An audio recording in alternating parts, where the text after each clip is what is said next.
Hello everyone and welcome to Investing Angles. Today we will discuss oil. We'll have a look at the commodity from multiple perspectives. First of all from candlesticks and from Elliott waves. And see what is happening in these departments.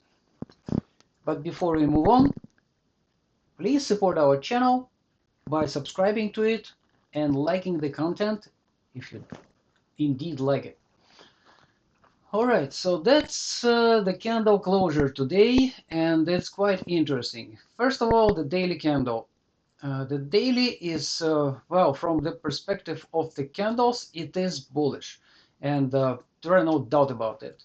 However, from the technical perspective, it went into an overbought territory, and right now we can expect some pullback.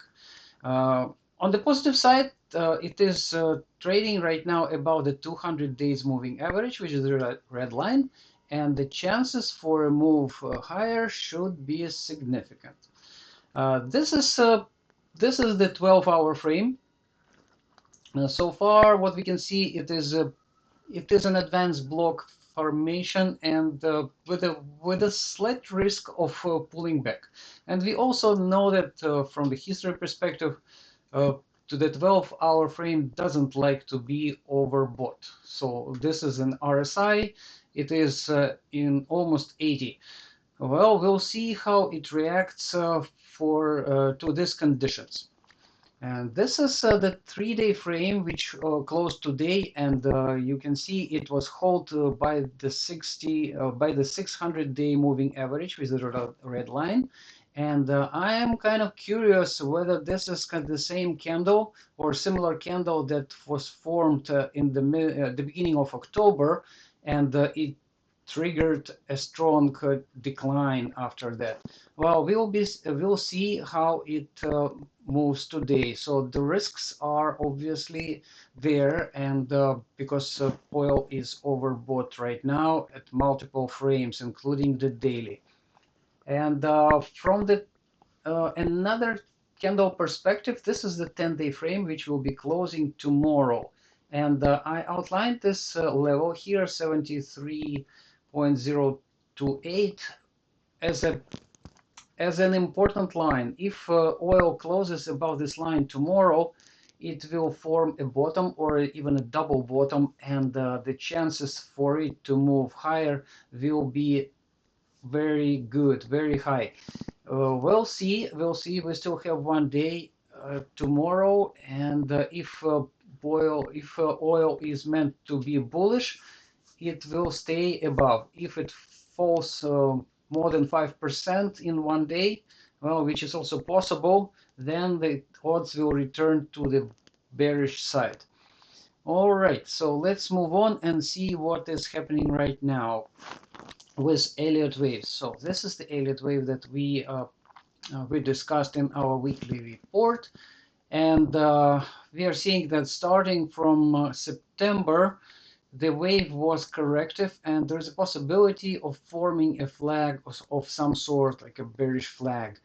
Ideally, this wave to form an ABC formation, this wave needs to move about 78.766, but it's not necessary if it doesn't do it, or it might become truncated, because at this point the impulse already formed, and we will be looking for a reversal anyway.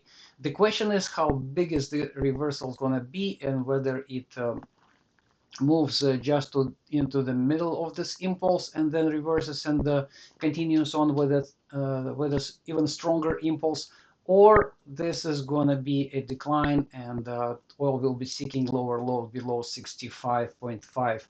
It's a September low. Yes, that's the bigger perspective, and by the way, we are tracking this perspective since the end of December.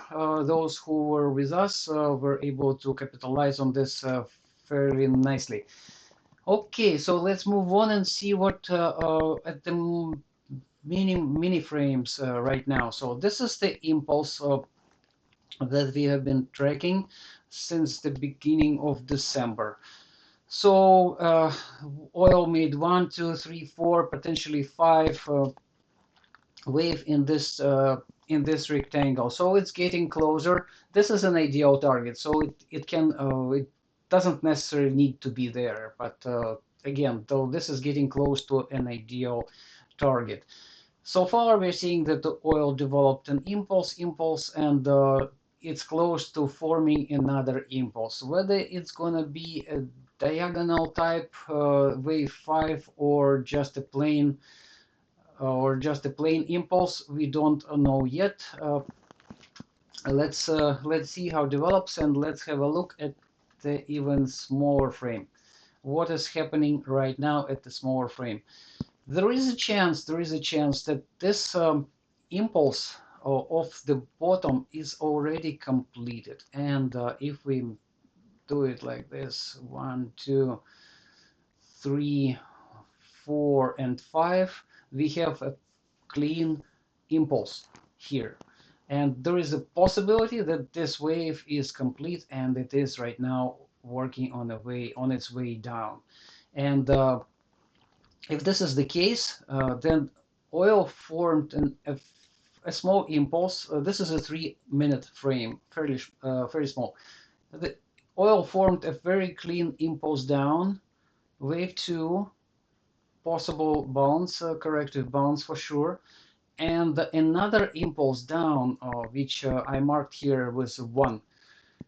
If we have another 2, then well, that's gonna be quite a ride tonight or tomorrow, depending on how wave 2 develops. Either it's extended horizontally, or it moves a bit upward. So that's the perspective for the red pass, considering that this impulse is done. And well, if because we have 1, 2, 1, 2, 2 impulses down, and there is a chance that the direction of oil for oil changed. If, however, this is just a wave 3 of the wave of the bottom, this is I can also consider this perspective, and this is wave 4, and when we might expect wave 5, and only after that it will be a decline. However, we have a very clean level here, 76.905, and this is on label. If oil crosses this level, then technically the top is in, and we can count on it for declining even further. That's the projection right now. That's what we are sitting with, and the market opens in 9 minutes. So let's see how it declines. And what the move are. So if 76.905 is broken, well, then we have a direction. All right, so that's quickly everything I wanted to say for oil today, and thank you very much for watching. If you like what you are seeing, please say so, share the word around, and subscribe to our channel, that we always are at the forefront of the developments in oil, gold, silver indices, TOT, and many other instruments that we support. Also, you can check on our website, investingangles.com, where we maintain all these instruments in writing with charts and explanations there. We are now offering a free reader subscription. You can check our free articles, occasional free articles, and evaluate them. And if you decide to go deeper, there are multiple packages waiting for you. All right, thank you very much for watching, and happy trading, everyone.